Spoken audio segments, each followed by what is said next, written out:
అనంతకోటి బ్రహ్మాండ నాయకి ఆ భద్రకాళి కొలువై ఉన్న ఈ పుణ్యభూమి ఒక ఆధ్యాత్మిక ప్రహేళిక. సాధారణంగా శివుడు ఎక్కడ ఉంటే అక్కడ నంది ఉండాలి. కానీ ఇక్కడ మహాదేవుడు నంది లేకుండానే దర్శనమిస్తాడు. వాహనం లేని ఆ శివయ్య మౌనం వెనుకున్న మర్మమేమిటి? శతాబ్దాలుగా తెరవబడని ఆ రహస్య గదిలో అసలు ఏముంది? భక్తితో, అంతకంటే ఎక్కువ భీతితో ఈ అగాధమైన ఆధ్యాత్మిక రహస్యాన్ని ఛేదిద్దాం. నంది అంటే జీవుడు, శివుడు అంటే పరమాత్మ. కానీ కొడుంగల్లూరులో ఈ లెక్కలు వేరు. ఇక్కడ అమ్మవారు దరకాసుర సంహారం తర్వాత అత్యంత ఉగ్ర రూపంలో వెలిశారు. ఆ తల్లి రౌద్ర అగ్నిజ్వాలలను శాంతింపజేయడానికి ఆ పరమశివుడు ఇక్కడ సదాశివ స్థితిలో నిరంతర ధ్యానంలో మునిగిపోయారు. యోగశాస్త్రం ప్రకారం శివుడు పరమ సమాధి స్థితిలో ఉన్నప్పుడు బాహ్య ప్రపంచంతో సంబంధం ఉండదు. అందుకే ఇక్కడ నంది వంటి చిహ్నాలు కూడా ఆ తల్లి శక్తి ముందు పక్కకు తప్పుకున్నాయి.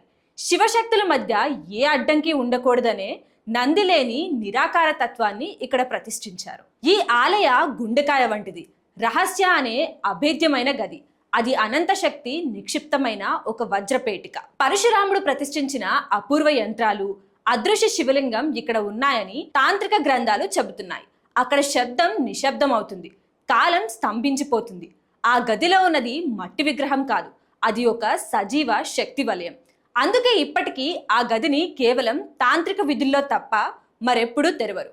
అది రహస్యం కాదు, అది ఆ జగన్మాత కొలువై ఉన్న ఆధ్యాత్మిక అంతఃపురం.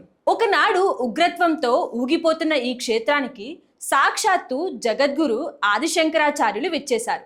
భయంకరమైన బలులను ఆపి అమ్మవారి పాదాల చెంత శ్రీచక్రాన్ని ప్రతిష్ఠించారు. ఉగ్రకాళిని లోకమాతగా కరుణామయిగా మార్చిన ఆ మహనీయుని తపోశక్తి నేటికి ఇక్కడ మనకు అనుభూతినిస్తుంది. ఆయన వేసిన ఆ శ్రీచక్రమే అమ్మవారి అపరిమితమైన శక్తిని ఒక క్రమబద్ధమైన మార్గంలో మళ్లించి మన వంటి సామాన్య భక్తులకు అనుగ్రహాన్ని ప్రసాదిస్తుంది. కొడుంగలూరు మనకు ఇచ్చే సందేశం ఒక్కటే: నీవు ఎవరివో తెలుసుకోవాలి అంటే నీవు నమ్ముతున్న రూపాలను వదిలి రావాలి.